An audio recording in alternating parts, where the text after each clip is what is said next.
c'est grâce à la vie qui m'a, comme on dit en anglais, a blessing in disguise. J'ai perdu 40% de mon audition et je ne pouvais plus être prof. Et c'est la vie qui m'a poussée à faire le métier que j'aurais dû faire depuis longtemps. J'ai toujours été passionné par l'environnement et j'ai voulu appliquer mes compétences au développement durable. Donc déjà dans cette idée-là, je me suis dit, tiens, je vais me lancer. Malheureusement un peu trop jeune, un peu trop fougueux, on y croit vraiment et ça n'a pas marché du premier coup. Mais l'idée était là, elle était bien ancrée. Donc durant des années, j'ai continué à y réfléchir, j'ai continué à la développer, à l'affiner, jusqu'au moment où en 2008, ça fait déjà un petit bout de temps, je me suis relancé et là ça a fonctionné. Donc maintenant, je suis le gérant d'un chouette bureau d'études qui s'occupe des aspects environnementaux des bâtiments. Et ça fait 12 ans que je m'amuse à le développer.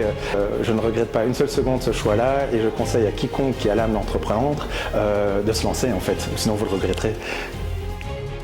En fait, j'ai quitté le monde du cinéma car j'ai senti vraiment que c'était temps pour moi de vivre ce que j'appelle toujours ce shift, cette transition, de tenter ma chance en tant qu'indépendante, en tant que life coach. Je me suis retrouvée maintenant à travailler aujourd'hui en tant que coordinatrice des éco-entrepreneurs, qui est une réelle passion pour moi.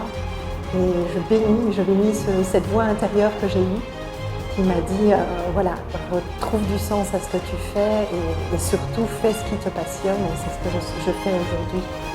Je travaillais dans l'associatif avec une formation en économie et j'ai eu le sentiment à un moment donné d'avoir besoin de plus de liberté, de mettre à mon compte pour être plus libre et pour pouvoir créer vraiment quelque chose qui fasse encore plus sens pour moi.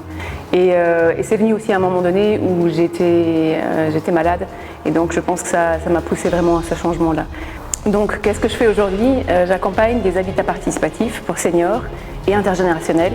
Donc c'est le fait de permettre à des personnes d'un certain âge d'aller vivre ensemble et de recréer une communauté. Et voilà, j'accompagne à ça et c'est ça.